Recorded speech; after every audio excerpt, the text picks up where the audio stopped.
Thank you for being on the call today, and thank you, Shaun. One of you're almost could have your own paparazzi at DESE.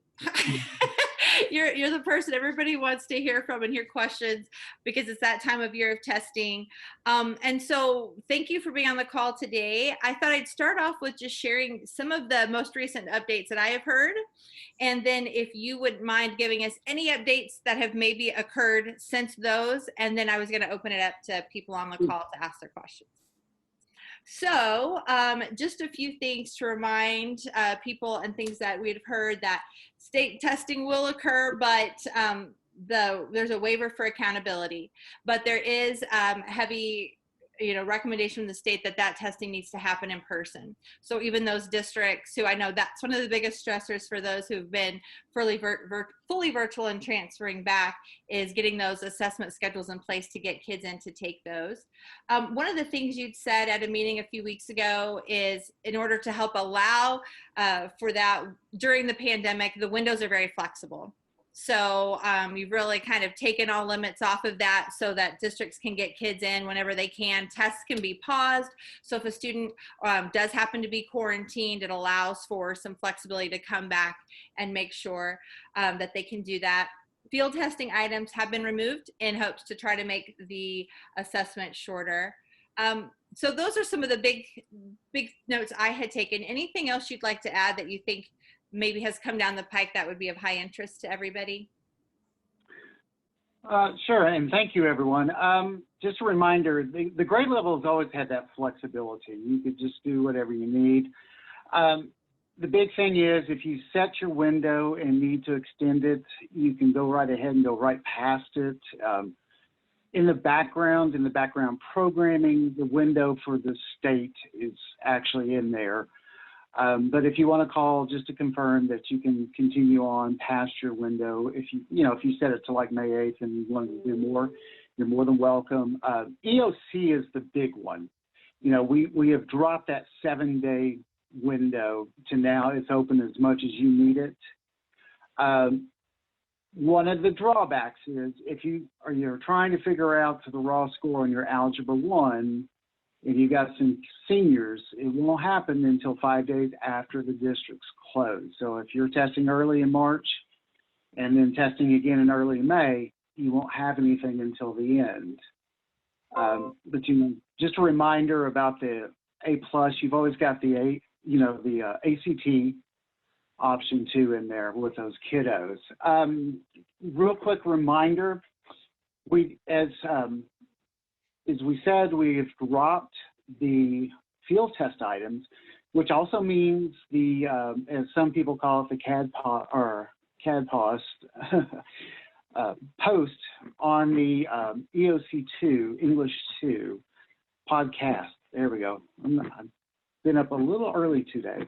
The podcast or the listening portion of the EOC is not in there this year. So your kiddos would not need headphones unless they had the text-to-speech options for those kids. So it's always been one of those questions, the field test items, since we weren't able to test last year, they were still in a field testing mode to get them operational. So again, delaying another year.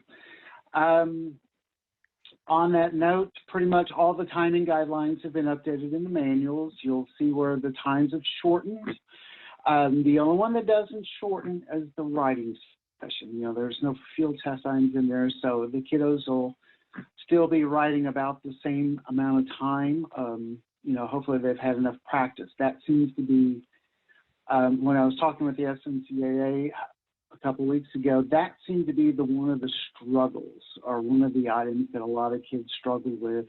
If they participated in the MOLEAP in the fall, or any of the hand scoring that we did for them in the winter for that winter benchmark, those still seem to be a struggle for the kiddos. And I think it's a lack of opportunity to practice in trying to do that, especially if you're doing virtual, and trying to collect those writings and working with those students closely on writing. So just a fair warning, that one will still be about the same amount of time on that. Just a simple reminder again for grade level. Again, we were going to last year, right before ended in 6 through 8 middle school. If you haven't had an opportunity, or a district testing coordinator has not had the opportunity to review the manuals, 6 through 8, the non-calculator session has now been removed, or it's now, in other words, we're allowing calculators in all sessions. This was something that Chip came up with a couple years ago. We were going to implement it last year, but again, we weren't able to, but we are this year. Chip is really to the mindset that by the time you're in middle school, it's really not about regurgitating the facts. It's really about really knowing how to solve the problems, and if that's with the tool or not with the tool, that is strictly up to the student. But just a quick reminder, all sessions in grades 6 through 8 will have a calculator, or they can use a calculator. Again, most of you probably had the opportunity to see the memo that came out last week or last Monday from Dr. Neal and Dr. Henson. In there, you know, we were talking about the measures that we have gone to so far to try to reduce time. They are wanting to test in the buildings. I know a lot of parents are quite upset. A few districts are like, well, we've done remote testing. But when we're talking about the data and the districts needing the data, we really want it to be consistent for the state as we evaluate it, looking at everything that's aligned to Missouri. The other piece of that is none of the systems, you know, with DRC or with Questar or even DLN doesn't have the ability to actually really proctor. You know, and that's one of the bigger things, is being able to proctor the students. And again, I still think we're in that area that we really need to investigate FERPA. I think it's okay at your local level as you were Zooming classes and they were very small, but when we're talking about assessments, and especially looking at the research and sitting on a lot of meetings nationally, when you talk about the adults who are doing remote testing with a proctor, that means somebody's watching them. There's a lot of things that can go wrong for a person real quick. You know, if they spend too much time just staring at the screen, or they look off, and, you know, or a child goes running behind them, they will invalidate the assessment. So they really have to be in a secure room. We know these poor kiddos. I've sat enough, you've sat enough and watching kids. Billy will look at the ceiling for 20 minutes before he answers a question. And at this point, we really don't have a good way to, I think, monitor that and to be appropriate and say, no, the student's not cheating, the student's not doing anything inappropriately, they're just staring off. So, you know, future is going to be interesting as we move into the future and where technology can get us to, and be able to maybe provide some of these opportunities. But for this year, we're just not really going down that route yet.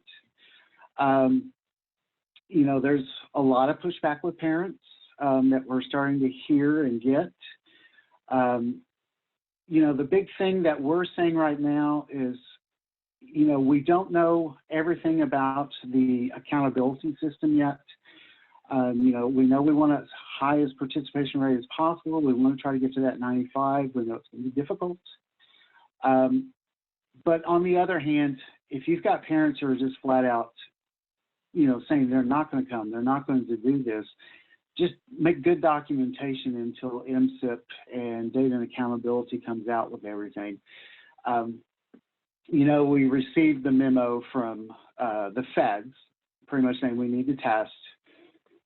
There are some opportunities in there, but one of their nice little paragraphs is they'll be sending the template. Just like any good government, that template hasn't been shipped yet or sent out. So Jocelyn is just on pins and needles trying to get that figured out, what to put in there. But it has been a huge discussion point, looking at many different ways that we can help the districts get to that point. You know, and one of them, it's an interesting topic point. It may be brought up tomorrow with Dr. Henningsen and the state board, is looking at maybe doing a real quick fall administration for any of our kids that didn't test but will be back in the buildings next year, is to kind of capture them to help you get your participation rate up and get you some more data. So like I said, there's nothing concrete yet, but those are some of the ideas that are being tossed around to help the districts, because we know that is your biggest pain point and concern is about, okay, if I don't get 95%, what is MSIP going to do to us? So, we don't, again, they're not holding accountability, but I know that they want to try to have as high as participation rate as possible. That answers one of my questions, because I had that 95% question somebody asked me. So that's just the goal that the state has put out of, you should make that as a district goal to at least get 95%. And what I hear you saying is, we'll find out if the federal releases other information on that, but to make sure if you are having trouble getting specific kids in for testing, document. I wouldn't try to fight it. You've got your local board policy, and I know it's probably in your handbooks that you assess all students. And this is where I would probably just say, hey, with your superintendent or with your administration, is it really worth the fight? And I hate to say that until we actually know what's going on all the way. I think you're going to have a barrier maybe if the kids are going to be coming back next year, or do they even try to come back next year? Push in there, well, I'm just going to do virtual forever. And I hate to say this, but maybe knowing that the student may be struggling and it would be better for them in the building. It's one of those, my personal, if I was in your position, I would just document, I'm not going to fight the fight. I'm going to keep my parents happy because they're also voters. If we're going to need things here in the future, more technology, a bond, the buildings, I would rather keep them voting happily instead of going after the district when it's unknown and uncharted territory on a few things, especially with the accountability system. Well, and that leads into one more question that I have, and then I'll open it up for the group. One thing you had mentioned back in February, and it may not have changed. Have there been any updates with as far as LNDs or MAP-A? Does that kind of fall under here? We're still not quite sure. I think that one is going to be its own particular discussion point, because that system is not designed to do anything remotely. It's so hands-on with the student and the teacher or the para or the proctor, as we call it. I think that one has to be a separate discussion, and we've got 18 other states who are our friends who are going to be in that same position. So when we go with the feds, and sit there and say, listen, this is a byproduct of the system, the byproduct of how these students interact, that they're more medically fragile, they're just more of at risk to get into the buildings or even send anybody there. So, that one is, we know somewhere probably at already 15% when I'm thinking about some of the state schools and their population of where they're at in their local. So that one is a separate conversation piece, just the same as the access assessment. That one, for the ELPs, that one is probably going to be a separate, included in those waivers, but I think they have to look at those completely separately, looking at 95 participation rate as a state, and then, we still have to report all the demographics too. So really thinking about all of those other subgroups is trying to hit that 95%. So that is one of the pieces, I think, why they're maybe leaning towards trying to open up another session in the early fall to capture some of these kiddos who are hopefully, we're through this pandemic by summer and everybody wants the kids out of their house and back in the buildings. Thank you. So, ladies on the call, would you have any questions you'd like to ask? Oh, hang on, Cheryl. There you go. I have a question from one of my English teachers. Is there ever any going to be a talk about having online dictionaries like they have with the, they've moved to the calculator They were just asking. It's a good question. We're looking at that, I think, with the new contract that'll be coming out in another year. And it'll be one of those big upgrades and one of those pieces to go into is having a dictionary or a thesaurus with the writing. Just the writing? Just the writing, because a Okay. dictionary could be used for the other components, Right. the vocabulary and pieces.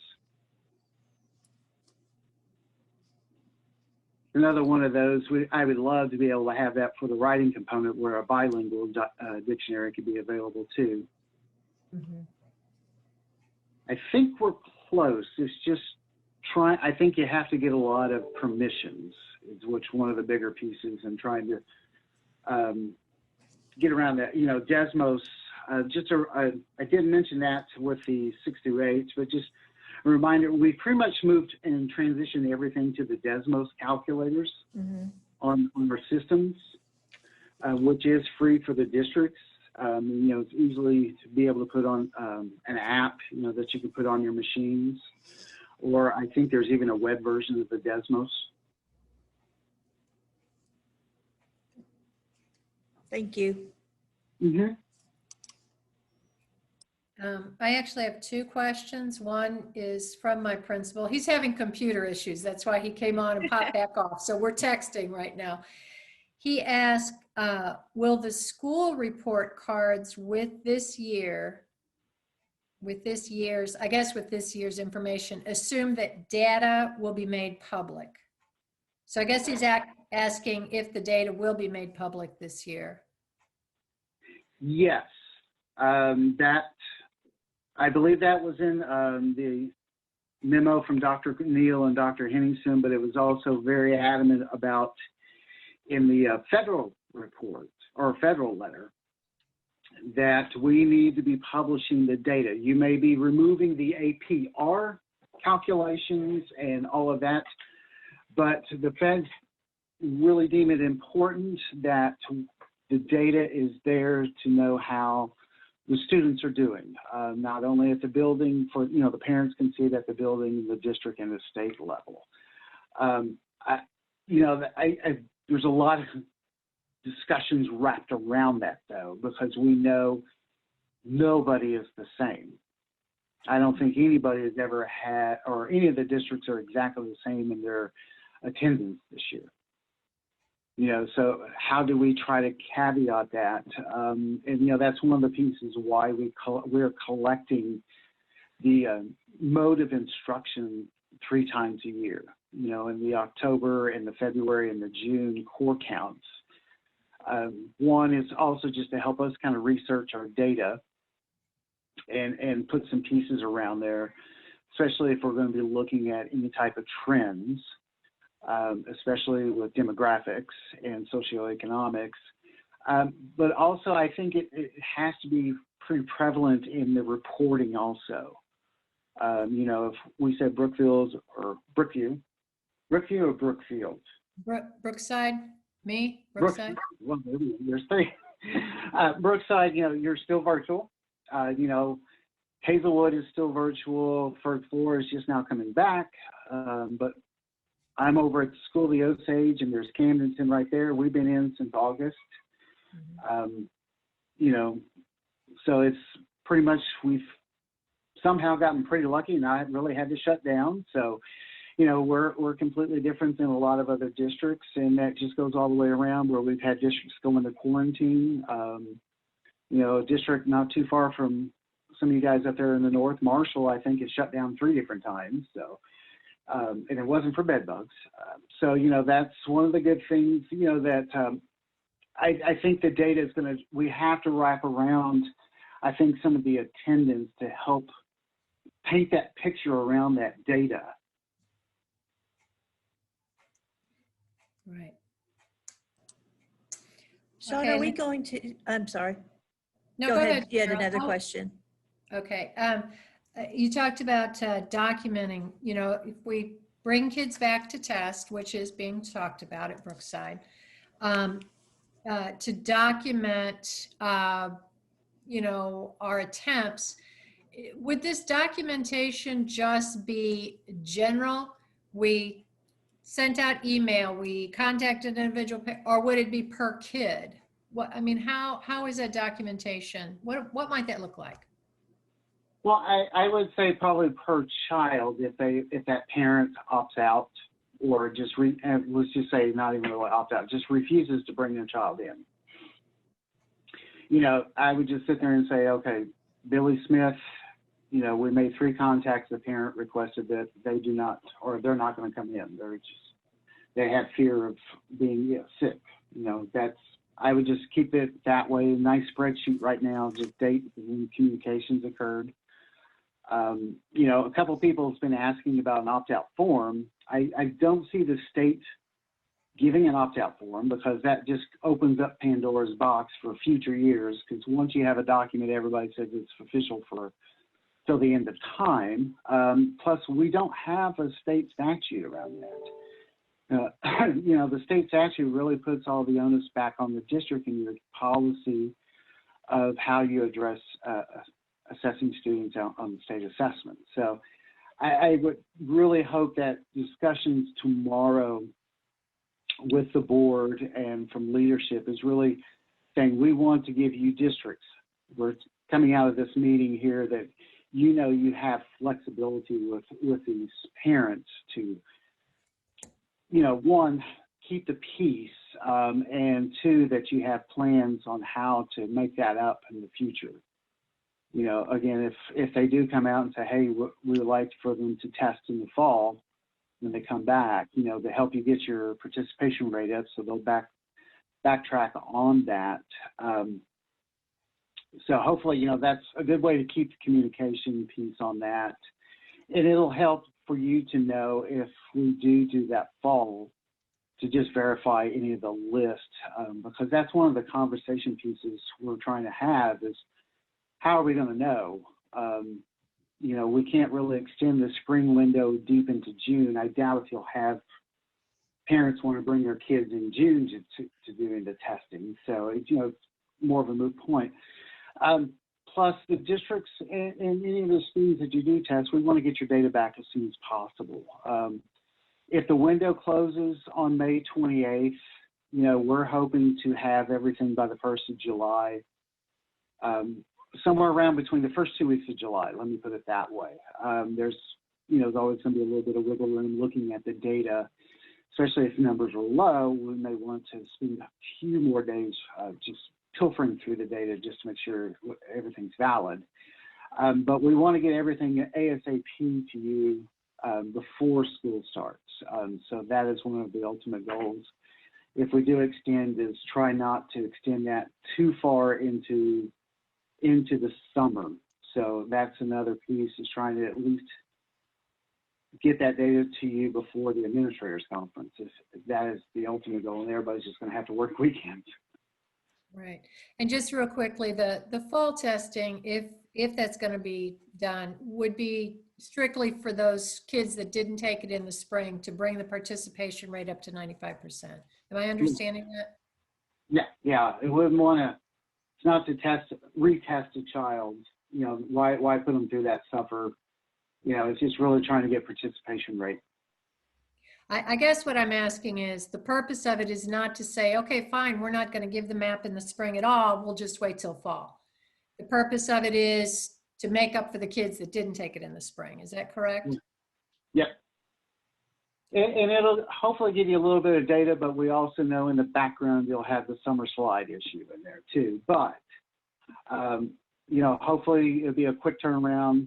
If we were to end sometime near the end of September, we could have that data by the end of October.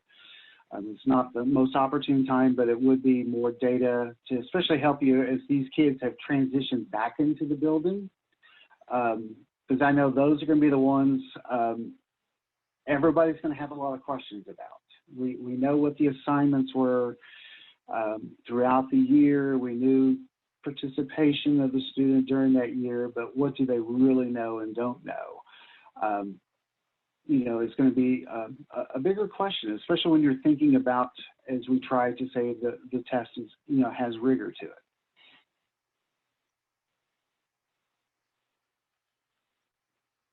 I just have one more question. We'll still get the same reports, right? We'll get our item analysis report and everything at, and you said July, maybe, hopefully. Yeah, yes. This year, all of the vendors will be reporting your item analysis. So your item analysis, your student level reports, your district level reports will all be with the vendors. So that'll be in Nextera, and that will be in Insight or eDirect, sorry. And those will all be there on the same day. We are getting the state out of trying to produce those reports because it takes them 2 months at times, and especially as soon as somebody says APR, the poor item analysis reports always got thrown to the side and picked up once the APR was done. So this is something that we have asked our vendors to do. Hopefully you've had opportunities to see it from the 2019.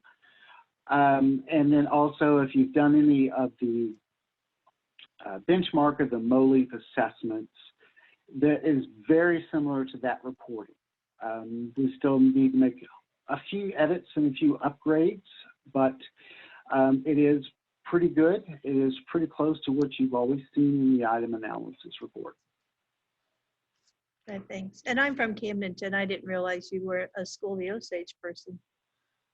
Yep, I saw your title on there. I was just going to ask you, did Corey get everything taken care of about his remote parents?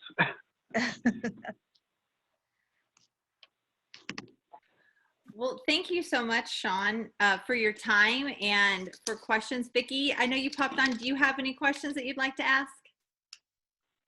Oh, you're muted. Got it. Thanks. No, I'm sorry I jumped in late. I intended to be here, but another Zoom meeting went longer. So I see that you're recording, Shauna. I'll be able to pick this up and. Yes, I will. I'll edit it, and then I'll have it up within the next hour on my network so people can rewatch Perfect. the beginning. Thank you. Yeah, Yes. I'll add one other thing because I know a lot of people have been asking. Priority standards. They'll be out next week for the last public view on Monday. A lot of people have been asking questions about what will the test look like next year. Kind of walked around it at the SMCAA conference and still kind of walking around it a little bit. But, you know, we're going to try to identify the priority standards that come out on April 15th in your item analysis reports. So we'll be trying to identify those, so that'll kind of help isolate any ideas of how the priority standards are performing. But again, I don't see us trying to go to just a priority standards only assessment, especially in year one.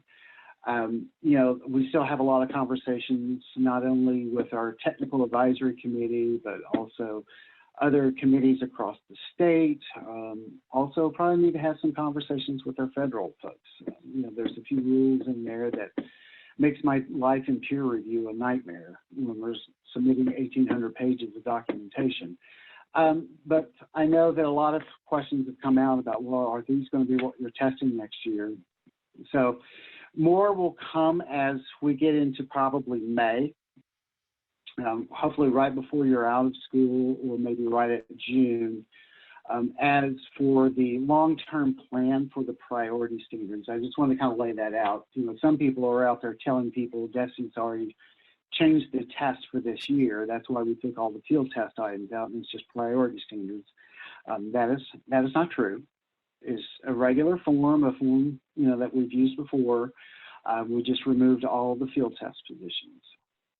Thank you for clarifying that. And I thought I'd mentioned it or heard at one point that they're getting a committee together, committee after committee, right, to go through and say, how should the test shift year after year? So thank you for clarifying that. But I love, and I think that would be amazing if people were able to get a preliminary report from this test of what the priority house kids did on that this year. Since yeah, that'll be our goal.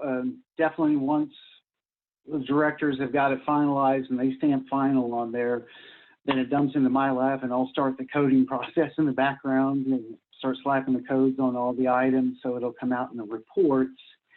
But that shouldn't delay any of our reporting. We've got it well timed out to do that. So just, yeah, that will be in there. That'll be one of the new features or one of the new columns. So it'll just create more points for you to sort. But, you know, on that note, one other thing, sorry. In July, if you've got new district testing coordinators or you've got new school coordinators, when that data comes out, we will have an accompanied video how to run or work through eDirect. Should have one for next year or two. I'm not quite sure yet if it'll be out the same day as the reports. But it'll be good for them to kind of just follow along with the training or the tutorial, because it could be daunting. It's daunting for some of the experts at times just to kind of figure out the nuances. And then we're hoping to do a live session in early August when most of the administrators are back in the buildings, to just kind of look at your data, how to kind of maybe play with the data or parse out the data, how to look at it. You know, some people struggle with pivot tables or trying to just figure out what should I be sorting through, what should I be looking at. Because that's one of the nice pieces I've been working with a few districts and their benchmarks is, you know, really drilling down to some of those items and getting into the hand score pieces like writing. You know, like, hey, drill down to the teacher, get to that item roster. You can see all your kids and see the 3 scorings for the writing prompt. You know, big trend out of 2 points, most of the schools are averaging 1.3 points on conventions. But we're really struggling near 2 points or even less than 2 points on the elaboration and the organization. You know, we're spending a lot of great time doing capitalization and punctuation and spelling, but we're missing a lot of the elaboration or evaluation and the organization pieces. So, you know, those are the strengths where you really want to look at data then and start parsing that piece out and go, okay, this is where we need to focus our energy, not trying to get a writing scores up and do a lot of spelling or punctuation. Right. Well, thank you so much. I'm just going to recap. Here's what some of the biggest takeaways. One, there's going to be a state board meeting tomorrow, so that might bring out a bit more information. But that, you know, it is just encouraged that whether you've been virtual or not, we need to try to get 95% of kids testing. And that fall window is intended for those students who you couldn't get in the spring. If you wanted to get closer to 95%, that fall window would be available to you to try to catch those students up. That reports, which is going to be very exciting for people, are going to be running through the vendors, and that we're hopeful that the first couple of weeks of July, those would be available. And then trainings will be coming in July and then live in August to help people run those reports and be able to analyze their data. Those are some of the highlights that I think. Yeah, the only thing, you know, the fall isn't confirmed. It is a discussion point right now. Okay. You know, hopefully when they're talking with the board, they may bring that up, that is one of our opportunities to kind of relieve some of the pressure off of these schools. Okay. You know, I think that's one of the bigger pieces. You know, we've communicated about it and trying to get it, what's it going to look like? How can we schedule it? How can we do some things? So, you know, I'm not going to say that it's just going to be surprise. We're working in the background. That one seems to be the most feasible and I think flexible for the districts. I don't see them trying to ask kiddos to come in the summer. If they didn't come in the spring, I don't see them coming in the summer. Right. Well, and that leads to the last point. If you are having trouble this spring getting kids to participate, just to make sure that you're documenting per kid the actions that you've taken. So you'll have that. As we hear from the federal what that's going to look like, your best bet is to be doing that. Well, I'm trying to make these short, so I will get ready to wrap up. But thank you again so much for your time.